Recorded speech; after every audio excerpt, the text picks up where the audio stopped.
السلام عليكم ورحمة الله. أهلا بكل عشاق كرة القدم. لقطة رائعة في مباراة ألمانيا وأسبانيا في كأس العالم.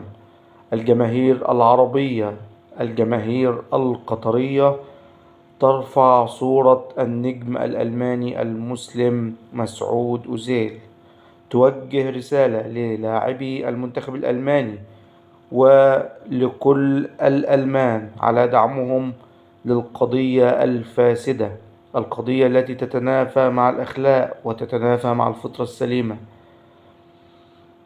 يرفع صورة النجم مسعود أوزيل المسلم الذي حاربه الألمان ومنع من اللعب لمنتخب ألمانيا بعد دعمه لمسلمي الصين.